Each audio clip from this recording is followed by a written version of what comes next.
Começa agora Cinema na Varanda, com Chico Firman, Michel Simões e Thiago Faria. Varandeiros e varandeiros, mais um Cinema na Varanda no ar. Estamos aqui reunidos, Chico Firman. É isso aí. Thiago Faria. Olá, Michel.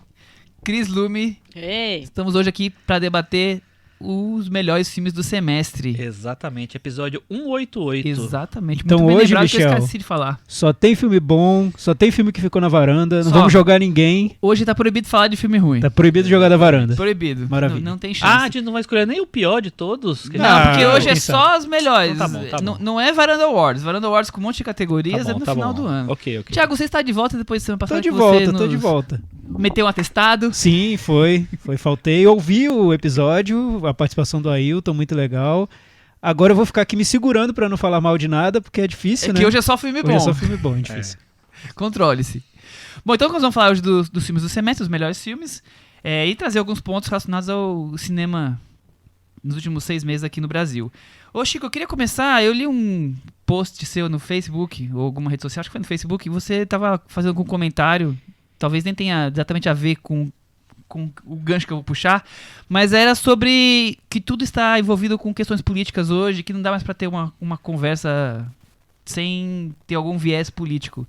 E eu acho que esse ano os filmes que têm algum viés político, não necessariamente sobre política, não estamos falando de filmes sobre presidentes, governadores, sobre campanhas, assim, sobre temas políticos envolvidos, estão se destacando bastante. Pelo menos no meu top, e daqui a pouco eu vou divulgar, eles estão ali, alguns deles estão Quero saber, na cabeça.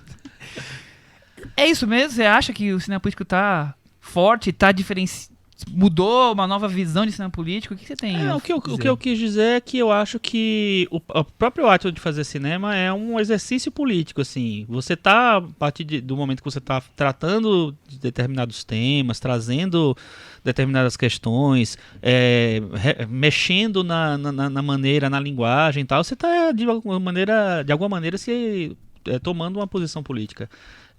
Então eu acho que é muito ingênuo achar que os filmes têm que, né, não tem nenhum engajamento político, mesmo que eles não sejam sobre política, que eles não sejam partidários. Acho que todo filme é político.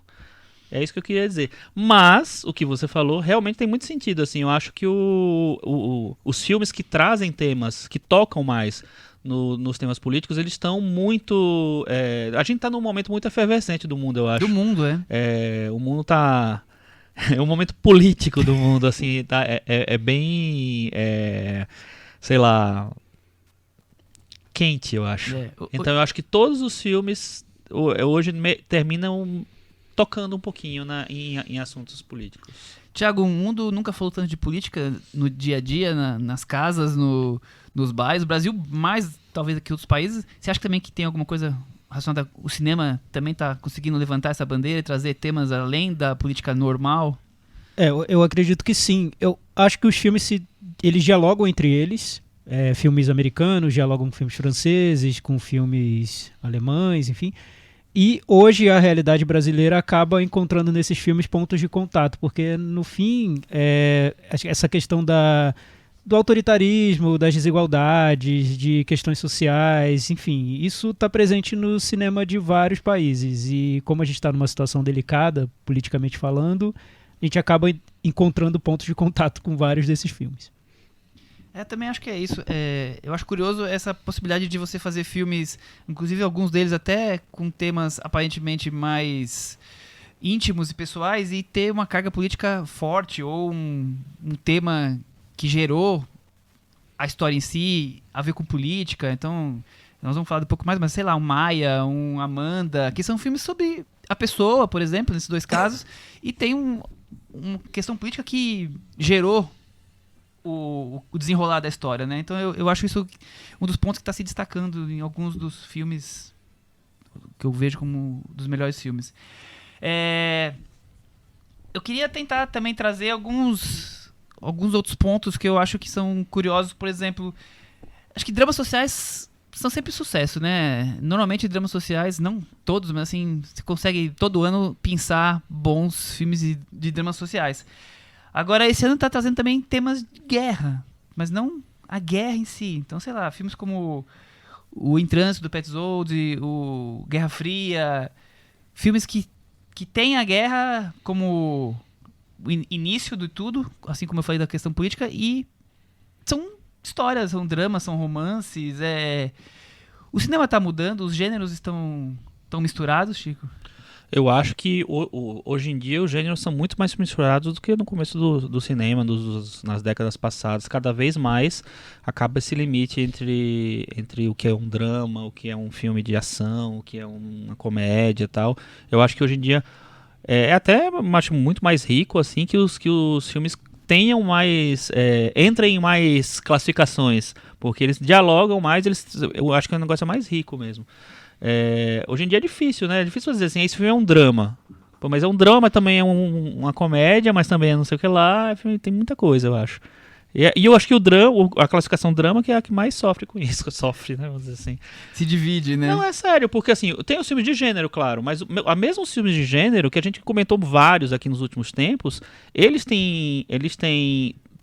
viraram filmes políticos também. O Nós é um dos filmes que a gente provavelmente vai falar hoje. Será? E ele é um filme que tem várias leituras políticas ali, sociais, sabe? Tem várias coisas. Então eu acho que essa mistura, esse trânsito entre os gêneros faz muito bem ao cinema.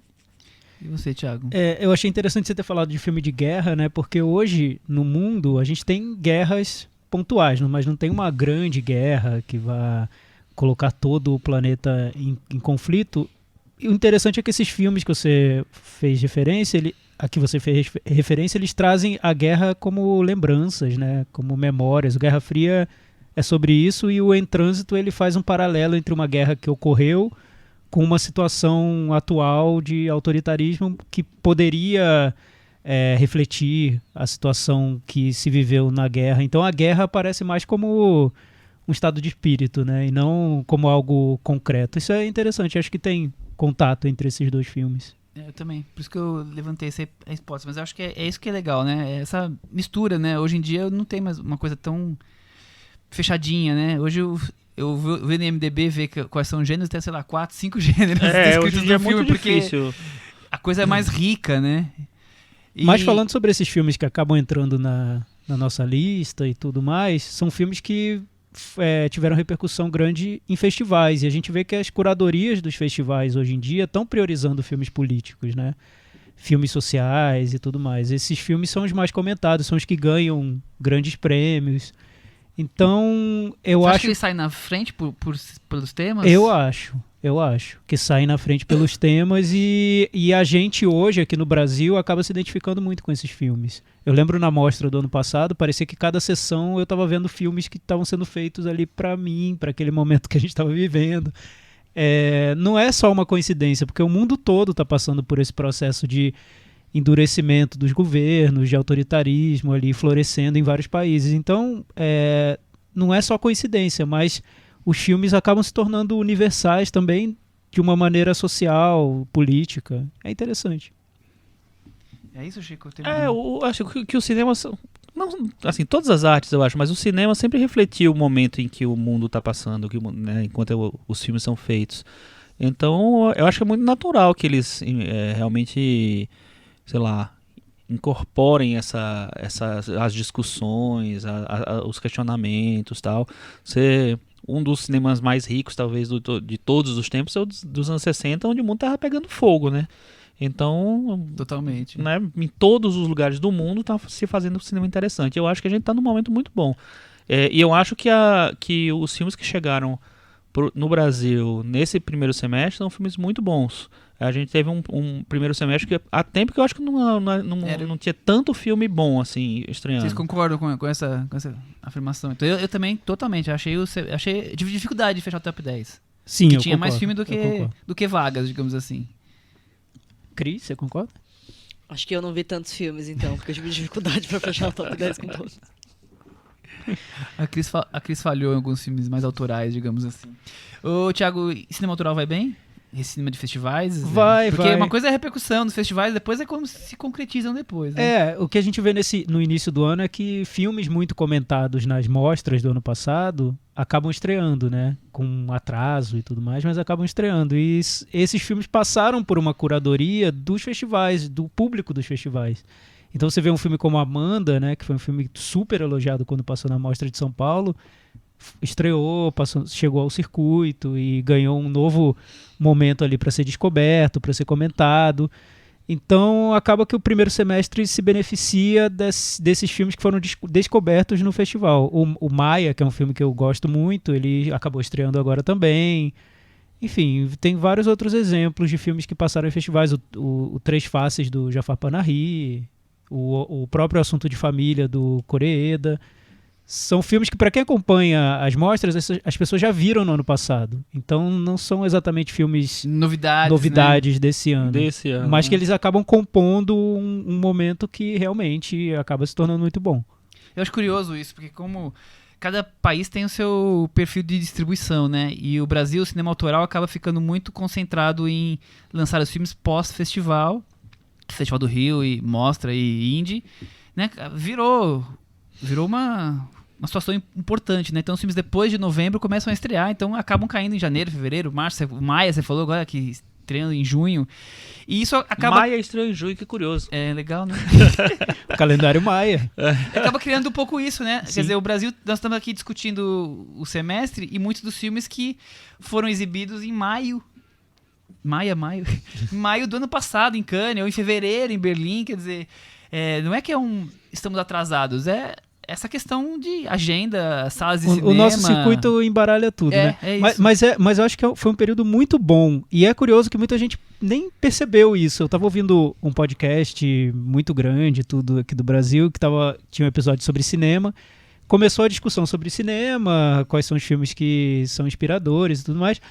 Acabou que no podcast pouco se falou sobre cinema, porque os filmes desse ano foram muito pouco marcantes para quem estava discutindo, para as pessoas que estavam discutindo, e eles acabaram falando sobre série, porque as séries marcaram mais. E num ponto ali da discussão, eles falam que, curioso o episódio ter sido sobre cinema e o assunto principal ter se tornado séries.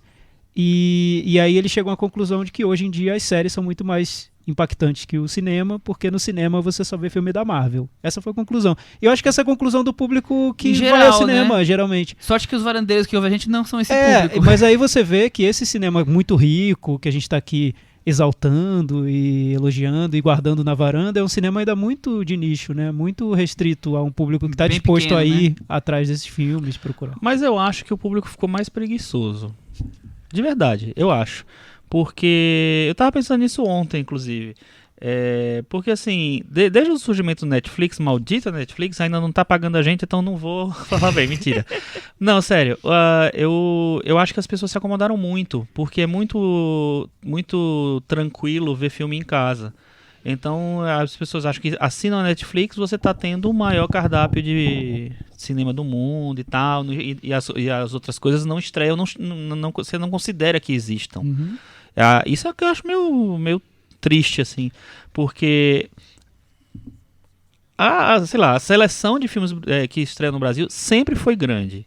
A gente reclama porque a gente é cinéfilo e acompanha os festivais, mais, né? sempre quer mais, mas sempre vê filme nos festivais e alguns filmes não estreiam e tal, mas a seleção é sempre grande, sempre farta, e tem muitas distribuidoras que se arriscam muito, são muito super ousadas para lançar uns filmes que você não acha que nunca chegariam numa sala de cinema normal. Então a gente tem uma situação muito assim. Esse ano a gente tem um exemplo maravilhoso assim, de muitos filmes pequenos, filmes que teoricamente não teriam chance de chegar num circuito grande de um país como o Brasil e tal. Chegaram, circularam, passaram no cinema, passaram em várias cidades, não só em São Paulo, no Rio, passaram em outras cidades também. Agora estão disponíveis no Now, na Netflix, às vezes, né, em alguns momentos. Então acho que as pessoas, eu entendo que tem, obviamente, a Marvel toma conta de tudo, a Disney toma conta de tudo. Eu acho que eles querem mesmo formar um top 10 só de Disney esse ano. Não vão conseguir, eu acho. Mas eu acho que falta uma iniciativa das pessoas de procurarem. Sim. Pô, quantas pessoas viram Amanda, Em Trânsito, Um Elefante Sentado Quieto, que são filmes pequenos, mas são filmes sei lá. Como o Alguns Thiago dos falou, melhores do ano. esses filmes acabam dentro de um público muito restrito, né? Aí isso me levanta outra pergunta.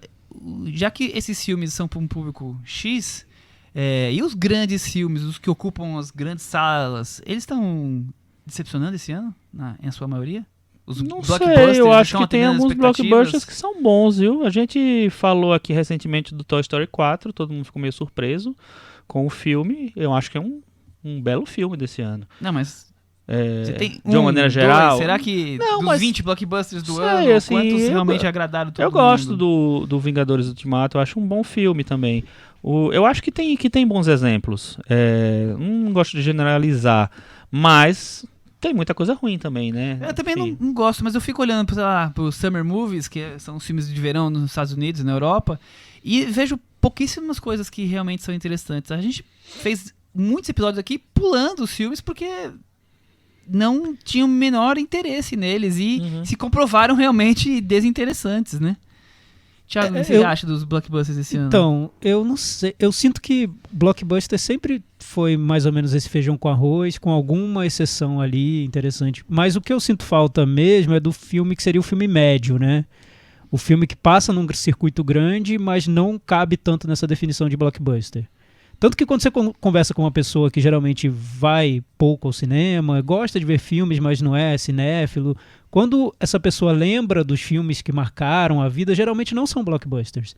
Geralmente são filmes como, sei lá, Sociedade dos Poetas Mortos, Tomate Verde Fritos, enfim, filmes que não são blockbusters, mas que também não são filmes Sonho que de ficaram... Liberdade. Um Sonho de Liberdade. Mas que não ficaram tão nichados, não ficaram tão presos a um circuito limitadíssimo de uma sessão, passando 9 da noite no cinema de arte, enfim. Eram filmes que tinham um espaço grande no mercado. Hoje eu vejo que esse filme médio se perdeu. Tanto que o único exemplo recente que eu tenho de um filme que se aproxima desse perfil seria Rocketman, que é um filme super popular, né? Não tem nada de tão alternativo nele, mas você assiste a Rocketman e parece até que você está vendo um filme diferente, porque é tanto filme de super-herói, filme de ação, enfim, que entra um musical sobre um astro de rock, parece que é até um filme mais alternativo, né? Enfim, eu sinto falta desse filme ocupando um espaço intermediário. E pra gente não deixar de falar dos brasileiros, e aí, Chico, a safra desse ano tá indo bem? Eu acho que tem coisas boas esse ano, sim. Acho que tem filmes bons. Não lembro se foi 1 ou 2 que entraram no meu top 10. Pelo menos um. Preciso olhar a minha lista aqui. Porque Vou você colar. vai falar ela. Mas Tranquilo. eu acho que não só esse ano, mas nos últimos tempos o cinema brasileiro tem encontrado um caminho assim para fazer coisas legais. Hoje mesmo eu assisti um filme bem interessante brasileiro, mas é do segundo semestre, então não vou falar. Vamos falar dele no puxadinho, né? Só no puxadinho. Thiago, você viu bastante coisa nacional? Talvez nem tanto. Não tanto. Mas é aquilo, se o cinema de arte mundial virou nicho, o cinema brasileiro virou o nicho do nicho, né? Sim, acho que claro. pra muita gente nem existe filme brasileiro sendo exibido. Eu imagino para um grande público que vai ao cinema ver filme da Marvel, se você perguntar pra ele qual foi o último filme brasileiro que viu... Turma da Mônica Laços. Sim, Turma da De Mônica. Pernas Filmes pro Ar, de alguma pernas coisa pro ar, assim. exato. Filmes bem comerciais.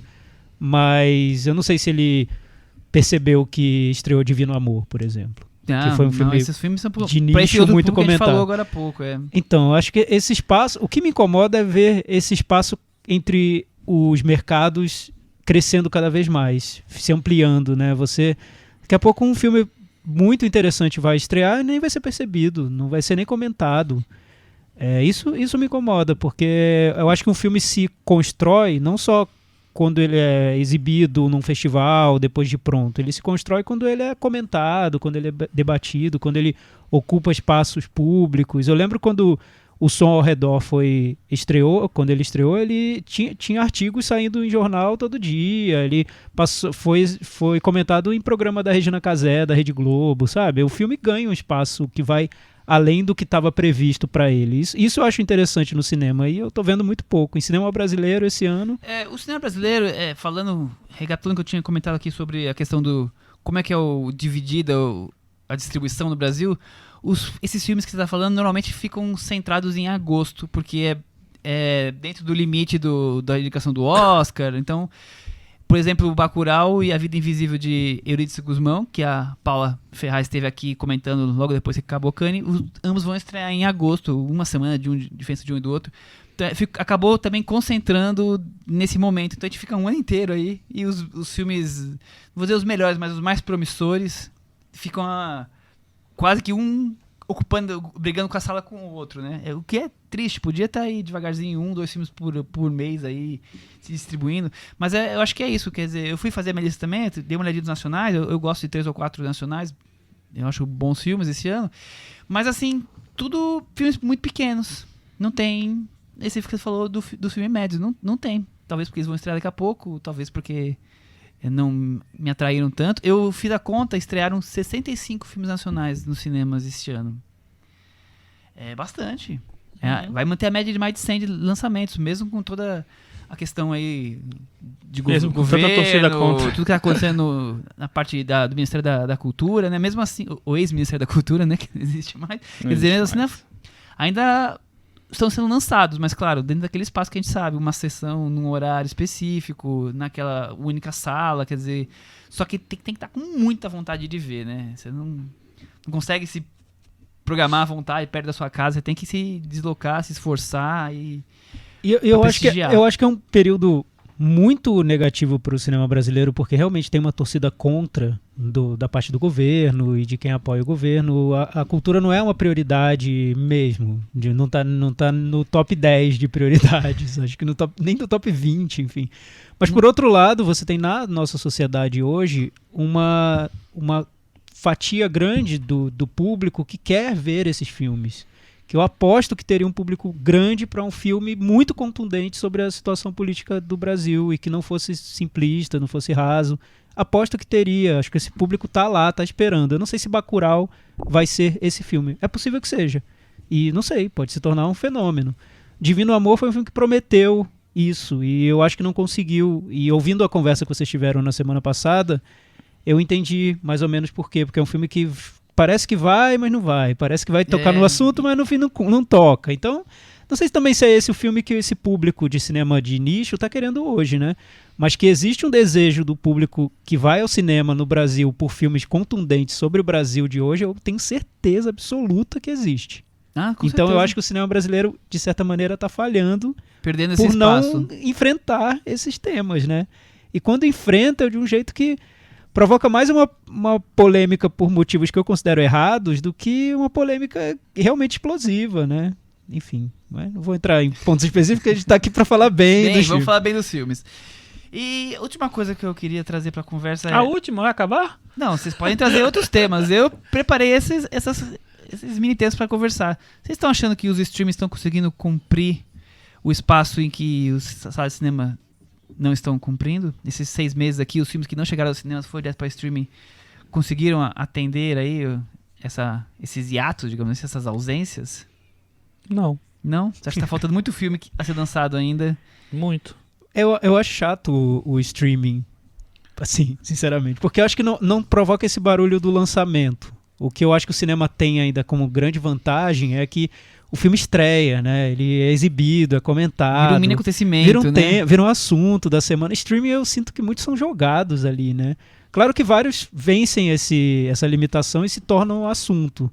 O filme do Scorsese, que você, Michel, elogiou sobre Bob Dylan. Mas aí é um filme do Scorsese. Eu acho que assim... São raros os casos de filmes que quebram essa eu acho barreira. Que a plataforma não ajuda. Porque assim, eles não veem uma perspectiva de um grande público, eles deixam lá escondido e você nem sabe que o negócio existe lá. Eu concordo, eu acho problemático, por exemplo, ser só com algoritmos e não ter uma lista lá mais completa os últimos filmes que entraram. Acho que até tem agora, mas acaba colocando só as suas próprias produções. Os outros também funcionam na mesma base. Mas eu acho também que tem um pouco de culpa do público. Que se você não for lá no seu streaming e não curtir o tipo de filme ou assistir o tipo de filme, esse tipo de filme diferente, eles não vão realmente aparecer nos streams. Eu vi um monte de gente reclamando, por exemplo, que não viu na sua tela inicial aparecer Temporada, que foi um filme brasileiro que passou nos cinemas e depois foi parar nos streams. Na meu apareceu. Por quê? Porque eu busco filmes Mas, diferentes. Michel, eu acho que isso não pode ser um critério, não. Sabe por quê? Não, você tem que Vou começar a sacar como é que funciona o algoritmo, eu até né? já acho que já falei isso aqui. Quando eu assinei Netflix, eles falam, pra gente. ele dá uma, a Netflix dá uma chance pra você receber as coisas que você quer. Qual é essa chance? Você escolhe não sei quantos filmes ali, entre, sei lá, uns 20, 15 que eles Pra montar um mini perfil. pra montar. Eu olhei a lista que eles me deram, assim, não tinha nada que eu gostasse, nada. A coisa que mais se aproximava, e aí meu raciocínio foi, esse filme é filme mais de arte, mais de festival, não sei o que lá, então vou pegar. Ninfomaníaca 1 e 2. Resultado, eu passei 6 meses, eu só recebia filme de putaria no Netflix. Entendeu? Melhor Netflix, Chico. Então, é o Putoflix. Sexflix. Sexflix. Chico acabou de inventar o sex Aí o que acontece? Então, assim, pô, se eu pego o filme do Lars von Trier, Ninfomaníaca, e as pessoas não entendem que eu tô pegando porque é um filme de, sei lá, dinamarquês, europeu, ou de festival, ou de arte e tal, não sei o que lá. Chico, o algoritmo Então não tá não dá, pronto né, pra gente? você, entendeu? Não tá. O algoritmo não chegou no ponto ali avançado Tem muito pra que te se entender. desenvolver pra chegar no Chico. Mas realmente é um inferno o algoritmo da Netflix, porque é muito fácil de ser, não sei, E não de se só do confundir. não só do Porque se eu começo a Netflix, assistir a séries, ele só vai me indicar série. Sim. Ou vai indicar filmes que lembram a série. Então, Mas sei lá, eu calei de ver uma temporada do Stranger Things, ele só vai me indicar filmes parecidos com Stranger Things. Toda a minha tela tem criança de bicicleta, entendeu? Não tem outra coisa. É um inferno. Acho que é um algoritmo ainda que talvez vá ser aperfeiçoado, não O que sei. eles querem, né? Não sei se querem. E também, imagina, seria em tese um desperdício se você ficar oferecendo temporada pra uma pessoa que não quer ver. Não, com certeza. Com certeza. Pra Mas- quem só assiste filme da exato, Marvel, é. claro. Eu acho isso. E olha, não é só o Netflix, tá? Quem gosta de falar do Netflix, porque ele é hoje É, o a gente- principal, a mas gente quer o patrocínio. todos são muito parecidos. Eu assino outros, Telecine Play, eu acompanho. Sempre aparecem esses mesmos filmes. Eu vou lá, pego todos os filmes do Telecine Cult e sigo, vejo. O próprio Now. Aparece muito pouco. O próprio mesmo Now, raciocínio. você, Então, assim, você tem que ir. Às vezes você vai no filme 300 do Now pra você encontrar, olha, esse filme tá aqui, pô. demora mais tempo pra Que é procurar do isso? que pra assistir, né? Ele vem até com uma capa trocada pra você não. Vem com o nome em inglês, pra você não bater o olho, pra você não demorar pra lembrar qual é. Vamos falar dos melhores filmes do ano agora? Cris, Vamos. você que falou pouquinho, começa você. Quais são o seu top 10? O que você pensou aí de melhores filmes? Cris, eu vou refazer a pergunta pra te surpreender. Qual foi a sessão do ano pra você? Olha, A sessão do ano? Acho que é uma sessão do Vingadores, né? Não tem muito jeito. Era o filme mais esperado. A minha nem foi tão apoteótica assim. Mas acho que é o filme mais esperado do semestre, né? Então, provavelmente é a sessão do Vingadores. Agora, a minha lista, como o Michel falou, eu acho que eu fiquei em dívida aí com o cinema de certa forma, porque eu tive uma grande dificuldade de encaixar. Então eu até acho que assim, eu devo ter visto 10 filmes e os dois últimos, 3 últimos, nem sei se são filmes que eu adoro, assim. São filmes que eu tive que encaixar pra dar 10. é uma luta árdua, né? Tanto que a minha lista começa com Durante a Tormenta, que é um filme que eu achei legalzinho. Vidro, que eu nem. Em nono, que eu nem. Enfim. Arrasou, Cris. Durante a Tormenta, o 10º é aquele filme espanhol. Da Netflix, com reviravolta, que fez um hypezinho, com isso. reviravolta, e que eu só achei legalzinho, assim, mas eu não conseguia encontrar outra coisa pra colocar aqui. Muito provavelmente porque não assisti todo o circuito como deveria. Depois eu vou de Vingadores em 8º, Toy Story 4, Guerra Fria, Nós, Fé Corrompida, A Mula, Dor e Glória e A Favorita. Olha. Então, a favorita é o filme do A favorita do foi a semestre. favorita É. da Cris, olha só. Fiquei na interessante, dúvida, viu? hein? Apesar de eu ter aquelas minhas restrições ao Dor e Glória, eu gosto muito do filme do Almodóvar, mas fui de A Favorita. Então, Cris, você diria que você fez uma lista, a favorita é o primeiro, mas ainda não seria a lista perfeita do ano de jeito nenhum. Não. Você tá esperando tá bem longe. Yesterday, esperando- talvez. Tô esperando Yesterday, tô esperando o filme do Rei Leão. exatamente, do Tarantino, vamos ver. Tá bom. Muito bem. Tô esperando The Irishman. Chico, enquanto você espera o The Irishman, traz pra gente a sua lista de melhores filmes do ano. Minha lista de melhores filmes do ano, vamos lá. Número 10 foi um brasileiro chamado Inferninho, que eu acho uma delícia, um filme super particular, super... não parece com nada. Eu achei um filme lindo. Nono foi Vidro, ó. Ó, Vidro, Na você mesma é a Cris, posição da posição. Cris, hein? O oitavo foi A Nossa Espera, um filme belga, na verdade, né? Que eu gostei muito, né? Com o Romain Duris. O sétimo foi o Nós. Olha o Nós aí de novo. Olha Nós aí de novo. Nós aí outra vez, Jordan Olha Nós aí Peele. outra vez. O sexto foi um filme que eu vi na mostra no ano passado, chamado Uma Terra Imaginada, que tá... Onde é que tá mesmo? Tá na Netflix. Netflix, como Muito difícil encontrar. O Sonho de uma Casa. Filme de Singapura. Primeiro que é ridículo esse O Sonho de uma Casa, que parece que é um documentário sobre comprar a casa própria. Parece um reality show daqueles ridículo. irmãos à obra. Isso, exatamente. Sonho assim. de uma casa. Segundo, que isso que a gente falou, assim, é um filme que você... Se você não... Alguém não disser assim, ó, vai nesse filme lá, procura no Netflix, você vai ver, beleza. Porque senão você vai... Não apareceu pra mim, esse eu tive que procurar. O quinto é Um Elefante Sentado Quieto, que eu acho um belíssimo filme. Filme chinês. Filme chinês, de 4 horas de duração, como o Michel já falou. Filme de diretor que só fez esse filme, né? Que ele ele suicidou suicidou depois do filme. É baseado num conto, né? De um livro de contos dele. Num dos contos. É um filme incrível. E é um filme que está disponível no Now. Ah, já tá no Now. Que legal. Tá, porque é um filme da Zeta, né? Então acho que eles jogam Deve os ter uma filmes lá. parceria lá. Eu vou até olhar se tá no Now mesmo, que agora eu fiquei com medo. Mas eu acho que tá assim. O quarto lugar é O Dor e Glória, que eu acho um filme maravilhoso. Esses 4 primeiros, pra mim, são filmes que eu considero em um outro nível. Assim, acho Então, muito são acima dos belíssimos outros, filmes. é isso. O Dor e Glória em quarto, mas ele podia estar em terceiro, em segundo, em primeiro não. Mas, enfim, poderia estar lá. Em terceiro lugar, Um Assunto de Família, do Koreeda, que eu achei o melhor filme do Koreeda em muito tempo. Um belíssimo filme. E assistimos juntos, né, na mostra, nós, Sim, na mesma verdade. sessão.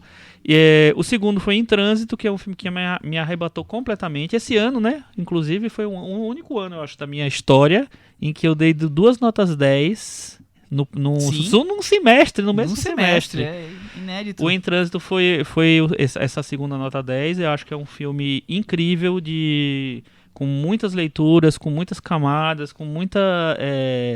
sabe, com um encontro de cinema, de pensar cinema e pensar politicamente a vida. Acho um filme maravilhoso.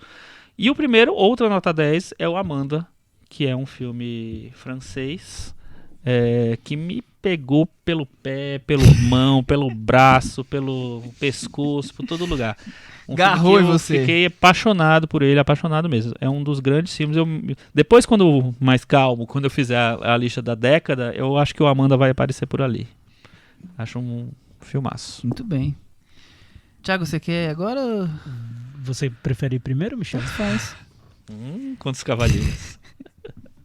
Então, eu fiz uma lista com 3 menções honrosas que eu não quis trapacear. Sempre tem as incluir menções na minha honrosas, lista. sempre tem as menções Eu incluiria. Eu tô pensando se na lista do ano eu vou incluir. Mas enfim, menção honrosa por enquanto, das coisas boas que eu vi no ano, que não são filmes. Tem um filme, mas é porque eu selecionei por causa de uma cena específica. Enfim, 3 menções honrosas, 2 séries, Boneca Russa e Fleabag, que eu já falei aqui nos episódios passados. Acho incríveis, estão pau a pau com os melhores filmes que eu vi esse ano. E a comédia fora de série, que eu incluiria no meu top 10, quase entrou. Eu vou incluir porque tem uma cena que eu acho muito boa, que é uma cena na piscina. Aliás, é bom cena na piscina em filme de adolescente, né? Eles acham que capricham. Tem essa imagem da piscina muito, muito forte. Eu assisti ontem e... Essa cena da piscina eu acho também achei a incrível, cena da piscina acho maravilhosa. incrível. Muito boa. Se fosse só isso o filme, seria um filme ótimo. Infelizmente tem alguns probleminhas, mas essa cena eu acho muito boa. Então entra por causa da cena. Vamos lá, o top 10. Top então. 10, Senta Thiago, que lá vamos vem lá. a história. Top número 10, Maia, da Mia Hansen-Løve. Um filme que muita gente não gosta e eu não sei porquê, sinceramente. Eu acho que, sei lá, Também. não bateu nas pessoas. Que eu não é sei porquê. ótimo. Eu também não As consegui pessoas entender. estranhas, né? Enfim, Vamos o que falar, fazer? vamos falar rapidinho de Maia? A Vamos. gente acabou não falando. Vamos lá. É um filme que sobre você achou sobre Maia? Só resumindo a trama rapidinho, é sobre um repórter de guerra que tem uns 30 e poucos anos, que é francês, e é sequestrado num conflito na Síria, eu acho. Isso. E ele sofre um trauma do sequestro. O filme começa com a libertação dele. E ele então tá nessa fase da vida um pouco, como diria o Petzold, em trânsito, né? Tá ali sem saber exatamente o que vai fazer, se vai continuar na profissão, se não vai. Eu tinha engolido a água, porque eu ia dar uma... Como então nesse entreato da vida dele, ele vai pra Índia e lá o filme pega esse personagem num momento de total incerteza em relação a tudo. E lá ele faz amizade, tem uma relação é difícil definir o que acontece com uma garota jovem. E o filme é muito sobre essa relação. Quando você olha a trama de um jeito bem superficial, não é das mais profundas. Parece um clichê, né? Parece. Homem viaja para país exótico e conhece o amor. Exato, mas não é exatamente isso, porque não é um filme de amor muito, muito simples, tem mais a ver com amizade, com essa fase da vida em que você tá... Algo muito grave ocorreu e você ainda está definindo o que você vai fazer depois. Então é um momento após o trauma e antes da definição do seu próximo passo. E a Mia Hansen-Løve, ela filma tudo com muita leveza, ela define muito bem os personagens, então você sente como se aqueles personagens realmente existissem, como se aquelas relações fossem possíveis. Eu acho que é um filme que, pra mim, foi... Eu me entreguei na primeira cena e a Mia Hansen-Løve só me soltou no final. Por isso que eu acho que eu tenho dificuldade de entender porque as pessoas não gostaram, né? E claro, para várias pessoas o filme não foi tão tocante. Eu vi uma estrela e meia, as pessoas dando. Ou foi bobo. Eu lembro que na mostra muita gente falou mal. Por isso até deixei porque acho que tem um filme. pouco esse incômodo do francês indo pra Índia e talvez muitos vejam isso como um exotismo talvez fácil, não sei. Então, pra mim nada disso incomodou. Eu, como um bom cinéfilo prendado, fui no fim de semana buscar os últimos filmes do semestre pra poder debater aqui com vocês. Aí eu fui ver Fora de Série, fui ver Maia. E o Maia, a primeira coisa que eu achei interessante é que uma coisa é o personagem viver o comer, rezar e amar. Não é isso, porque ele vai em busca das origens dele, que eu acho que é uma coisa interessante de se falar. Quer dizer, ele cresceu na Índia, ele é francês, mas ele cresceu na Índia, a mãe mora na Índia. E o que mais me chamou a atenção, além de tudo que o Thiago falou, essa questão da amizade, de tentar se reconstruir ou encontrar um rumo para a vida dele num local bem distante da realidade dele, de rotina, seja em Paris ou seja no meio da guerra. Eu achei curioso como esse personagem tem uma visão da Índia. Quer dizer, o filme acaba também se tornando um road movie, você viaja por vários pontos da Índia, e nós normalmente estamos acostumados a ver a Índia como, a visão ocidental da Índia como um país cheio de problemas sociais, né, as castas e tudo mais, um país em que a comida não é bem aceita pelos ocidentais, que você come e passa mal, tem dificuldade, um país bagunçado, cheio de gente. E você vê uma pessoa entusiasmada com a Índia, que acha tudo bonito, acha tudo agradável. E eu, pelo menos, fui descobrindo uma outra Índia que eu não estou acostumado eu não conheço a Índia, acostumado a ver na leitura ocidental. Então, além de toda a leveza que o Thiago falou, além de toda a forma como a Mia Hansen-Løve consegue trazer essa história e tornar um momento tão traumático numa tentativa de redescoberta de maneira tão simples, tão delicada, tem também esse ponto que eu achei super curioso de trazer uma outra Índia que nós às vezes não vemos. A Índia turística, mas turística não Taj Mahal. Eu concordo. Praia, eu concordo. Do campo, de ver a natureza. Eu achei uma Índia que eu não conhecia no cinema, né? A gente tá tão cansado de ver essa Índia mais turística. Eu concordo, Michel. Você defendeu o filme melhor do que eu, então tá aí nota 10. Não quer dizer nota 10 não, em décimo colocado, e o argumento é esse do Michel, que vocês ouviram. Agora você vai me ajudar. O argumento é esse aí, Michel. Esse foi o primeiro puxadinho da varanda de hoje. Ótimo, maravilha. Nono lugar, Amanda, o filme do Chico. Amanda, dirigido por Chico Firman. O filme se passa na França. Enfim, Foi minha primeira direção internacional. Chico já falou tudo. Eu tenho algumas ressalvas em relação ao filme que eu comentei no episódio, mas eu fiz aquelas ressalvas muito porque ele foi muito bem recebido aqui nos festivais. Tava demais. Então é uma maneira de E o tentar... Thiago não gosta que os não. filmes O Thiago sejam muito equilibra bem a balança. Não, é uma maneira de tentar trazer um pouco pro que eu acho, pra minha régua, né, de como eu tô medindo os filmes. Muito bem. Mas eu acho que ele mostra muito bem como a França enfrenta o terror no dia a dia. Então é um filme político do cotidiano, né? Nisso ele é muito... Ele é muito certeiro nas decisões que ele toma, no tamanho dele, no foco que ele dá para a narrativa, que é relações ali bem quase singelas. Então é tudo, no fim das contas, muito bem pensado para mostrar como o país enfrenta o terrorismo nos pequenos gestos, né? Tá, belo filme. O 8º colocado é o Três Faces. Finalmente a redenção, né? O 8º colocado é o Três Faces, do Jafar Panahi. Já comentamos aqui também muito sobre o filme. Eu acho que ele mostra muito bem como a arte é uma forma de resistência, de fuga. O Jafar Panahi é um diretor que, enfim, sofre com todos os problemas políticos do Irã. E o filme meio que é um espelho para o tema que ele está abordando, né? O filme é feito num lugar aberto. Ele é um filme que parece muito livre na maneira como ele foi filmado, mas na verdade não é. Então ele mostra como a arte pode ser essa liberdade, que mesmo um artista que está ali preso e um pouco sufocado pelo sistema político, ele consegue usá-la para encontrar uma abstração da vida dele, uma certa liberdade. Acho um belo filme. O 7º colocado é um filme social, forte, sobre um garfinho que não sabe se é lixo ou se é brinquedo. Enfim, Toy Story 4, ouçam um episódio que a gente comentou, não tem jeito. Eu achei um filme incrível, emocionante. Digam o que quiserem, digam que é uma bobagem. Digam que é continuação da continuação da continuação. Exato, da continuação. A gente se surpreendeu aqui. Enfim. O 6º é Homem-Aranha no Aranhaverso, outra animação, que aí eu acho que é um filme que mostra como a animação, a técnica de animação, liberta as amarras de um gênero que é um gênero que estava muito preso, que é o de super-herói, muito preso a convenções, fórmulas, e a animação vem para libertar tudo. É um filme que parece para mim um jogo, uma brincadeira, é surpreendente, tem todo um frescor ali, é um dos melhores filmes de super-herói que eu já vi.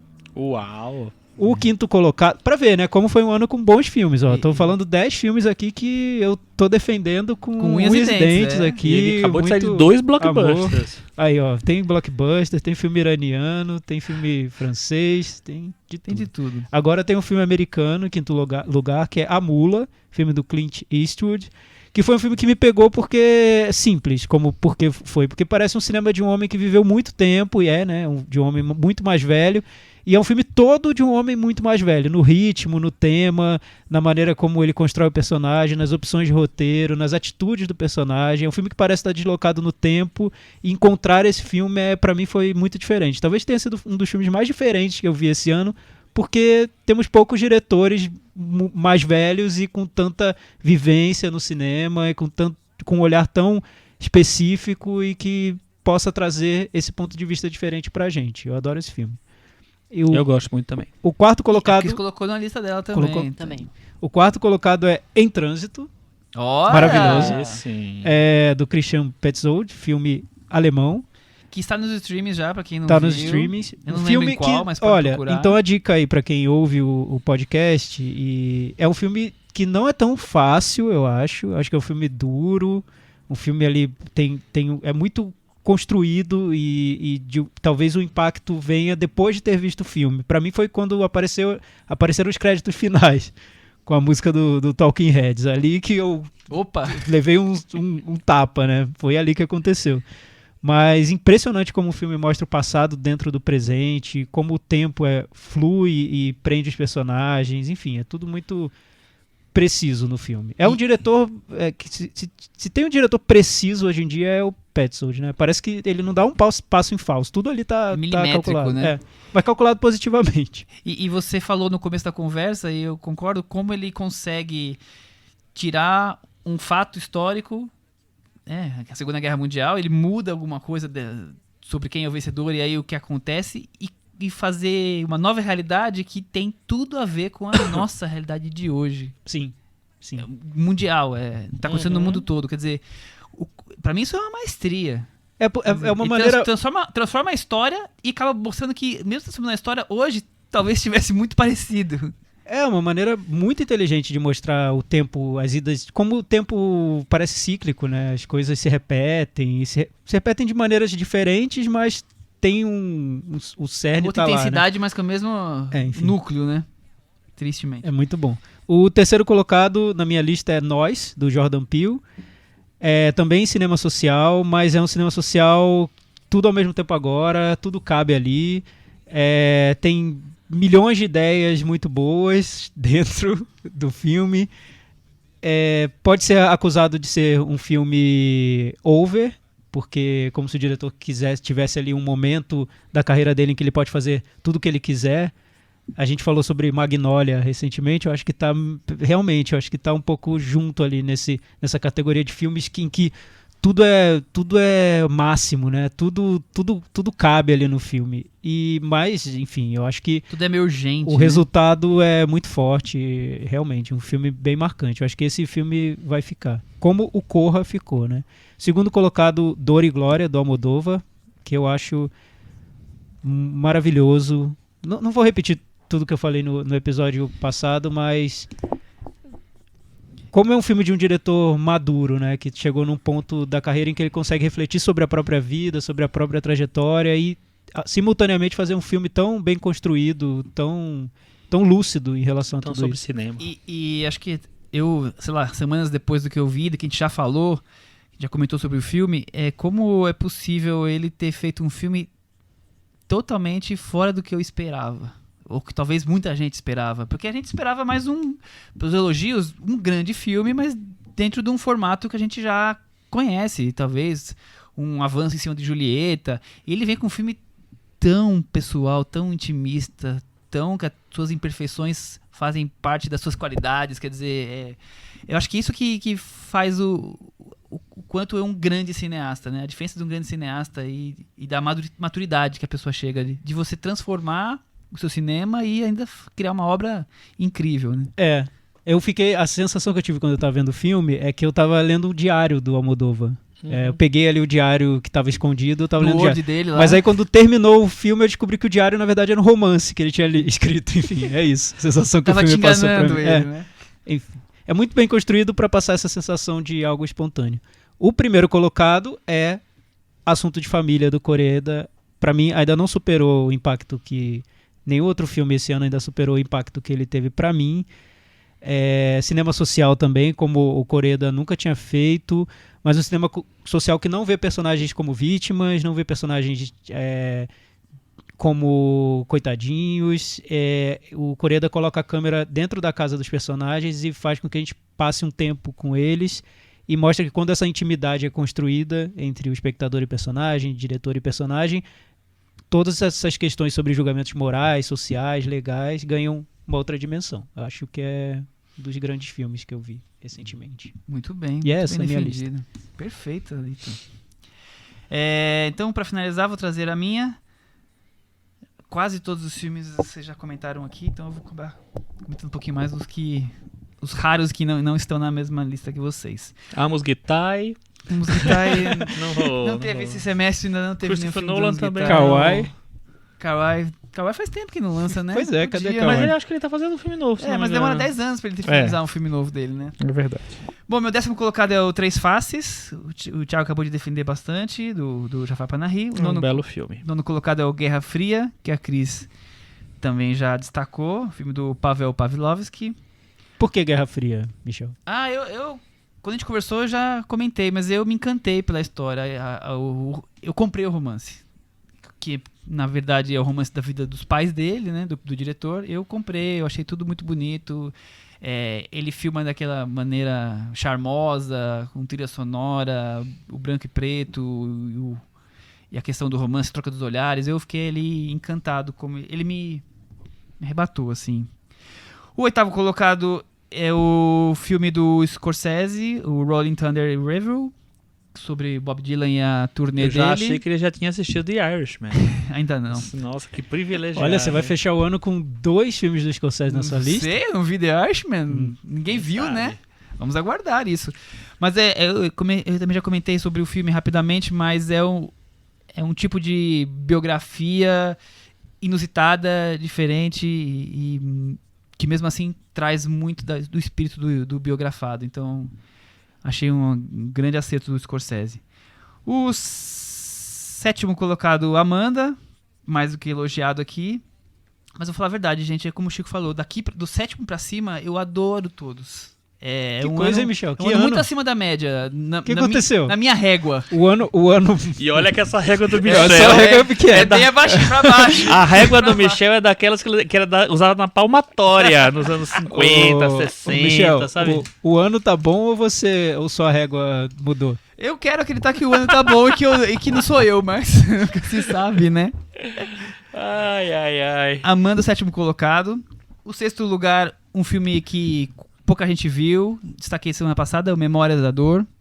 Filme que a França indicou pro Oscar, que teve várias indicações ao César. Um filme sobre a Marguerite Do Rá? Duras, a vida dela, o relacionamento dela com o marido dela que foi para os campos de concentração. Achei um filme super poético, bonito, bem filmado, ao mesmo tempo emocionante, doloroso. Memórias da Dor, né? Não dá pra esperar outra coisa. Perdi as contas aqui. O 6º, Agora é o 5º. 5º, Imagem e Palavra, do Jean-Luc Godard.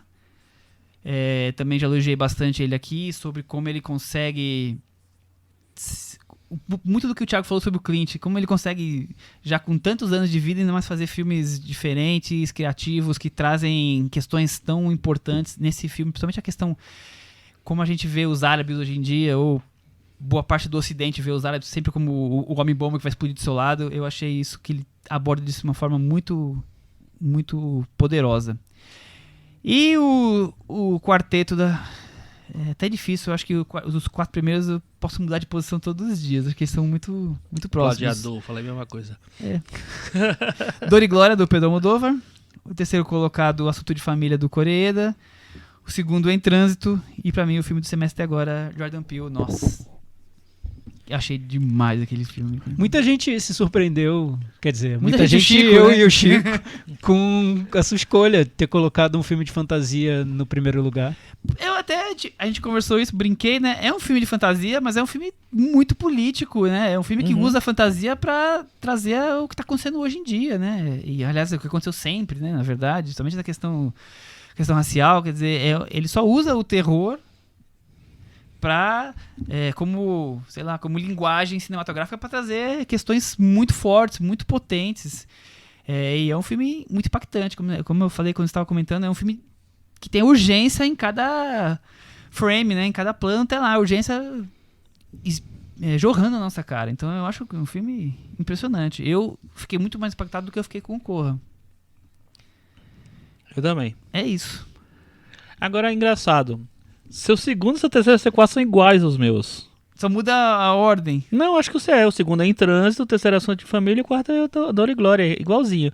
E o Nós também tá na minha lista, ou E seja... como você interpreta Não, o isso, seu Chico? primeiro é Amanda, né? O segundo, terceiro e quarto, tá? o mesmo. segundo, Tá, terceiro e entendi. quarto. Eu interpreto Vocês estão que... se influenciando? Eu acho que a gente se influencia já há muitos anos.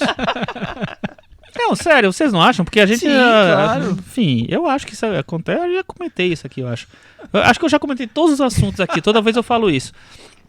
Mas na verdade eu acho que é isso. Eu acho que a gente convive há tanto tempo que sempre que tem um filme que chama muita atenção pra alguém, assim, você fica meio curioso. Até semana passada eu falei pro Ailton que o Paraíso Perdido eu tinha quase perdido no cinema. E ele foi lá, deu 5 estrelas e assim, Vou lá ver. Vou assistir esse filme. Aí fui assistir, adorei o filme, achei um filme super bonito e tal. E aí, eu acho que tem isso um pouco, né? Você termina entendendo como funciona a cabecinha de cada um. E Mas esse encontro, assim, de posições posições raro. é bem raro. É, com certeza. É. E acho que ficou claro, como tem filmes que repetem na lista de todo mundo, né? A nossa lista de os 5 principais filmes são esses mais ou menos que a gente citou aqui. Amanda, Em Trânsito, Assunto de Família. Não, faz aí o top 5 da Top 5 Quinto Por favor. colocado, Quinto colocado, Amanda. Amanda. Quarto, Em Trânsito. Terceiro, Assunto de Família. Segundo, Nós. E o líder, Dor e Glória. Olha, Pedro Moldova. Almodóvar. Olha, o Moldova não Quem conseguiu diria, hein? um primeiro lugar e conseguiu o primeiro lugar geral. É isso. Que interessante. Todos adoraram o Almodóvar. Ele tá lá na cabeça como o melhor filme do Sensacional. semestre. Mas assim, eu acho que foram filmes que a gente falou muito bem aqui, né? Todos os 5, né? Não tinha muita dúvida que seriam. Seriam esses, É, seria por ali, né? mas, seria parecido com isso. É curioso que você falou que nós 3 números ali iguais, mas mesmo da crise, e principalmente do Thiago, os mesmos filmes nos primeiros 5 lugares. Os de baixo que tem um pouco mais de variação, né? Quase que todo mundo trouxe um filme dos streamings, mas por coincidência, imagino. Ninguém pensou, vou escolher um do streaming. Mas assim, tem uma variação embaixo, mas os principais filmes do ano são esses. Nós estamos meio que cravando uma unanimidade na varanda nos mesmos filmes. Oh. Certo? Será que esses filmes vão resistir até o final do ano? Vão. Com certeza. Pelo menos os 5 eu acho que ficam, Que né? ficam, eu também Não sei, acho. vamos ver. Quem Vamos sabe ver o que tem acontece. filmes melhores ainda, pode né? As ser. novas obras-primas do cinema mundial. Você tem algum assunto pro puxadinho da varanda? Não. E o Chico?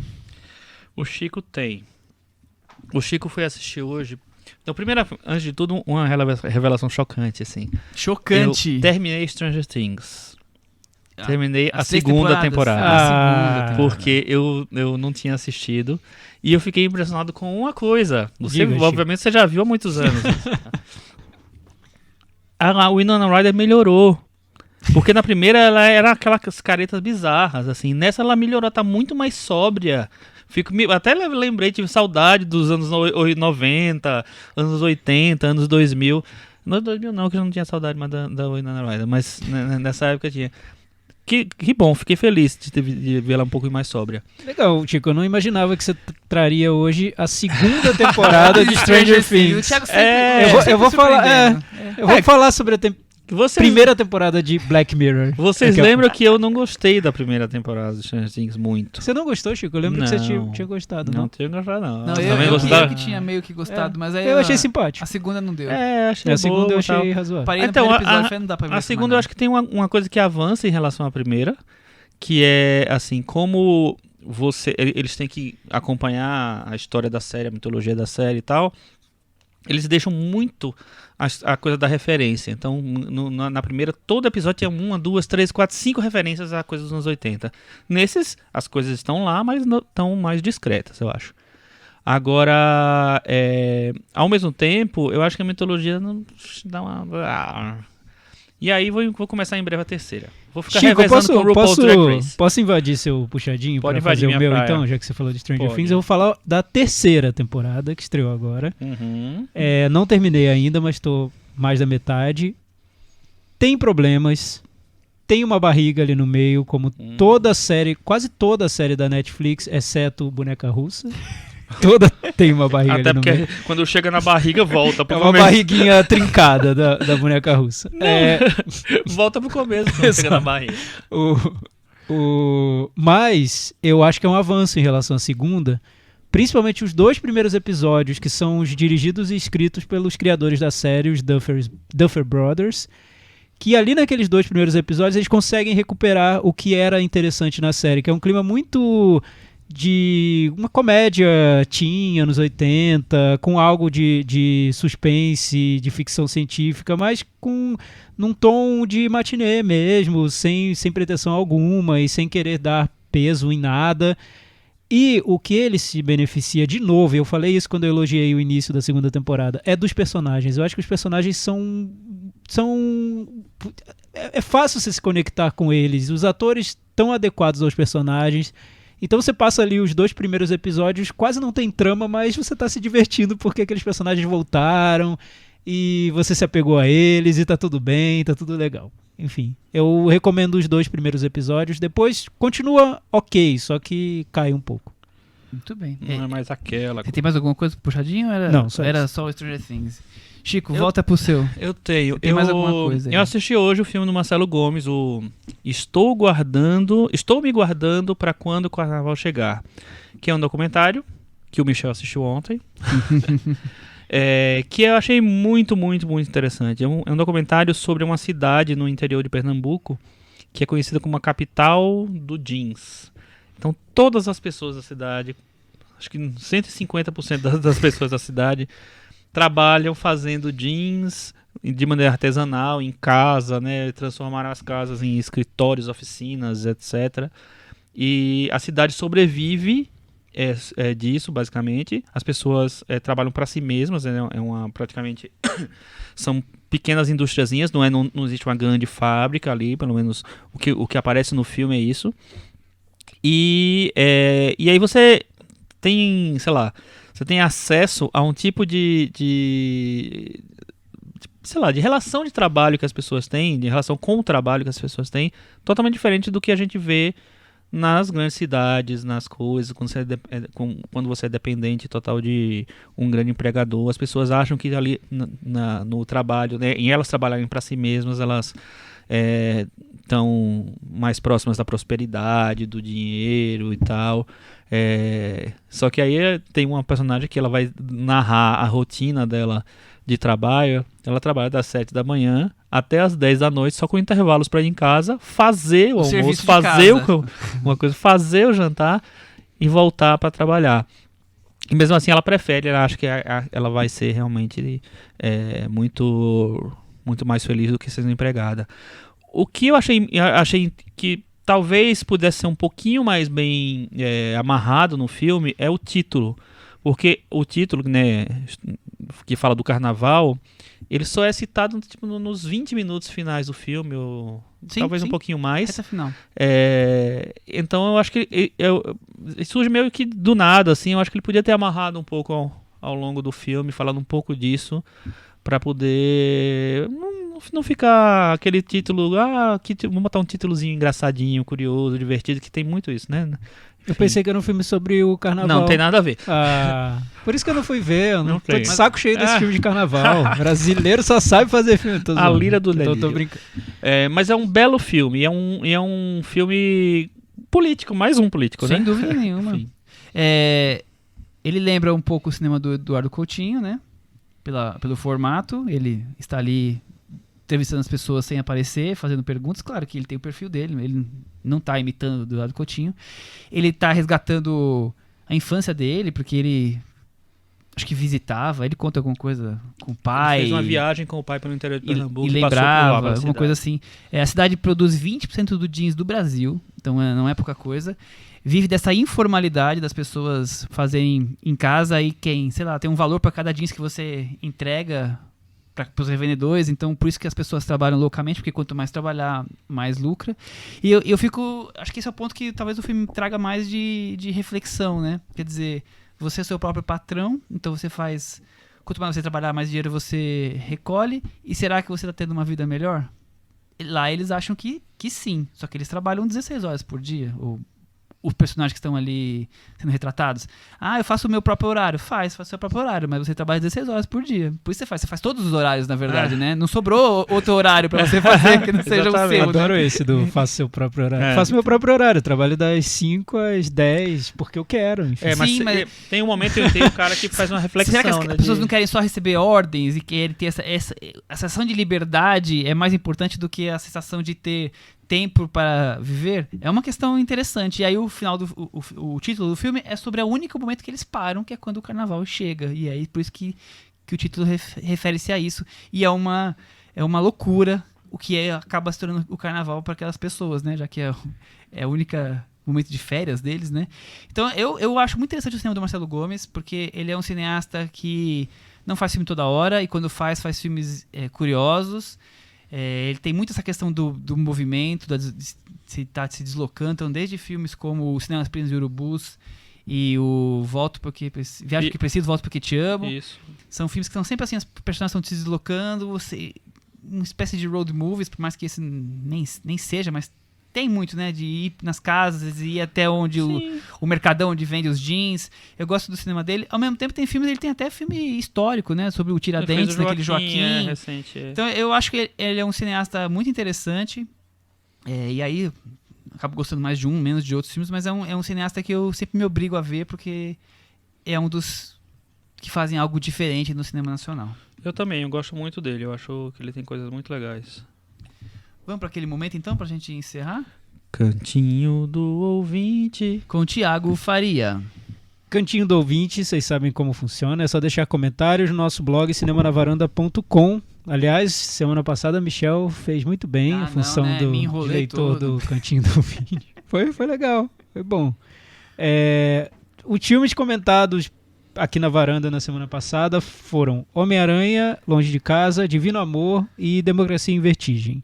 Gabriel Belo comentou sobre Divino Amor. Ele disse que vai numa linha parecida ao que foi comentado aqui na varanda. Apesar de determinados momentos até funcionarem individualmente, eu não consigo enxergar um filme com clareza na sua mensagem ou força para provocar algum impacto. Também me incomoda a forma como o diretor, Gabriel Mascaro, filma certas coisas, como a cena do parto, que soa bem gratuita e desesperada para causar algum choque. Por fim, acho que esse filme acaba sendo pouquíssimo convidativo para quem for ter a primeira experiência com o cinema do diretor. Abraço para a varanda, estou sempre na escuta.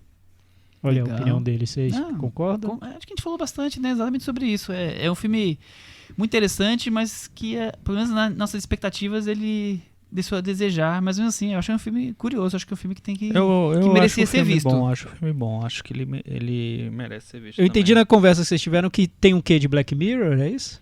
As pessoas querem enxergar um Black Mirror, mas eu não tô tem. brincando, que eu vi que vocês se irritaram com esse Não? ponto. A Joana comentou aqui no... Eu tô comentando, né, o episódio. A Joana, comentando o episódio, disse que gostou bastante de Homem-Aranha. Achei muito interessante a presença da metalinguagem em alguns momentos do filme sobre a criação de heróis e vilões e a facilidade das pessoas de acreditarem em qualquer coisa. Então, é legal que pra quem não viu o filme isso não significa nada. Eu não tô entendendo mas maravilha, Joana. Olha, perfeito. Também gosto da abordagem feita entre os paralelos da vida adolescente Joana, a gente ama, viu? E da vida de super-herói do Peter Parker. Acho que caiu como uma luva o fato de o vilão ser envolvido com ilusões aparências logo quando o protagonista está passando por um momento de autoconhecimento. E ele tem que vencer não só as ilusões criadas pelo inimigo, mas também aquelas criadas por ele mesmo. Bonito. É bonito. Bonito, né? Ela fez poesia no filme da Marvel. Legal, gostei.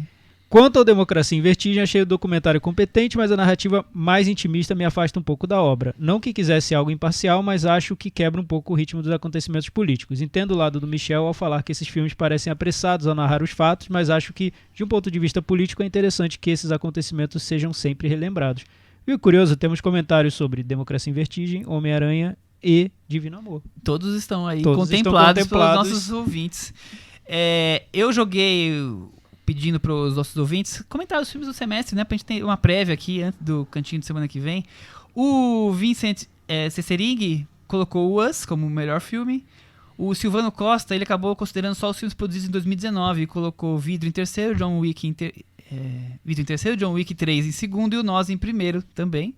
E o Vitor Almeida, sempre aqui com a gente, destacou os 3 principais filmes para ele, Nós em terceiro, Em Trânsito em segundo, Assunto em Família em primeiro. Acho que estamos muito bem conectados com os nossos ouvintes, né? Pois é, e fica aí o convite para a semana que vem, comentem no blog e deixem a lista de filmes preferidos do semestre. Quais foram os filmes que vocês mais gostaram? Quase entrou na minha lista, sabe qual, Michel? Qual? Shazam. Olha... Não, porque não amei o filme, mas depois eu relendo ali os filmes do ano, eu agarrei carinho. Ele subiu na sua consciência. Subiu. Na sua réguinha. E não Tá queria alto na minha incluir na régua. pauta. Não queria, só tava na pauta por minha causa. Vamos assumir a verdade, né? Eu e o Thiago queríamos tirar o filme da verdade. pauta. Mas eu e o também, Chico. dependendo do Chico, entra o catálogo da Marvel inteiro e mais Isso é DC. Com esse CDC, acho que a gente pode encerrar. Até semana que vem. Tchau. Tchau. Tchau.